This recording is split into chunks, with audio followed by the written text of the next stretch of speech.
উনি একজন ষড়যন্ত্রকারী, একজন যার হাতে আমার দেশের মা বোনের রক্ত, যিনি একজন রক্ত চুষা মানুষ, একজন সুদের ব্যবসায়ী মানুষ, যিনি এই দেশের ল অ্যান্ড অর্ডার সিচুয়েশনকে ধ্বংস করে দিয়েছেন। ফারুক ভাই বলেছেন, আমি রিপিট করতে চাই না, উনি নিজের ব্যবসা মশগুল।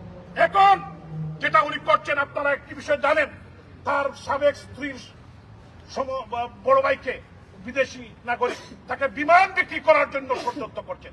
বিমান এই প্রবাসীদের টাকায় প্রথমে কেনা হয়েছিল, জাতির পিতা বঙ্গবন্ধু শেখ মুজিবুর রহমান এটা কিনে দিয়েছিলেন।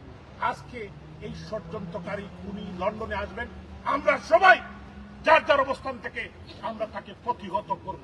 আজকে বাংলাদেশের পুলিশ বাহিনীকে ৩২০০ পুলিশকে হত্যা করেছে এই রেজিম মোহাম্মদ ইউনূসের নেতৃত্বে। এবং আমরা কি দেখতে পেয়েছি, আমাদের আওয়ামী লীগের, যুবলীগের, ছাত্রলীগের আমাদের ভাই বোনদেরকে প্রায় ১২০০কে তারা হত্যা করে ফেলেছে। বাড়িঘর লুটপাট, জাতির পিতার বাড়ি ৩২ নম্বরে আগুন দিয়েছে। এই মোহাম্মদ ইউনূস প্যারিস থেকে ৫ তারিখের পরে নির্দেশনা দিয়েছিল বঙ্গবন্ধু কন্যা শেখ হাসিনাকে হত্যার জন্য। বঙ্গবন্ধুর কনিষ্ঠ কন্যা, আমাদের অভিভাবক সদ্য শেখ রেহানাকে হত্যা করার জন্য। এর জন্যই এবং বাংলাদেশের যাদেরকে পুলিশ হত্যা, আমাদের নেতাকর্মী হত্যা, যাদেরকে হত্যা করেছে তার বিচার বাংলার মাটিতে হবে। এই ইউনূসের ফাঁসি বাংলার মাটিতে হবে সাধারণ আইনেই। সে একজন জবরদখলকারী, সংবিধান লঙ্ঘন করে ক্ষমতা দখল করেছে এবং মানুষ খুন, হত্যা, রাহাজানি, মানুষের বাড়ি করে আগুন, লুণ্ঠন এবং চাঁদাবাদী সহ সবই এরা করছে, এই রেজিমের লোকজন করছে।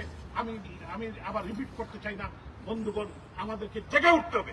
আমাদেরকে এই প্রবাসে আমরা ইউনাইটেডলি সমস্ত যারা দেশপ্রেমিক শক্তি, যারা মুক্তিযুদ্ধে বিশ্বাস করে, যারা দেশের পতাকায় মানচিত্রে বিশ্বাস করে, আমরা সবাইকে ঐক্যবদ্ধ করে, ইউনাইটেড করে, আমরা যেভাবে আমাদের আওয়ামী লীগ আজকে ইউনাইটেড, আমরা প্রবাসীদের ইউনাইটেড করে, যারা মুক্তমনা মানুষ, যারা আওয়ামী লীগকে পছন্দ করেন না, তারপরেও দেশের পতাকা মানচিত্রের প্রতি যাদের শ্রদ্ধা আছে, সাংবাদিক বন্ধুগণ, আজকে অনেক সাংবাদিকরা জেলে, আমরা তাদেরকে মুক্ত করতে হবে।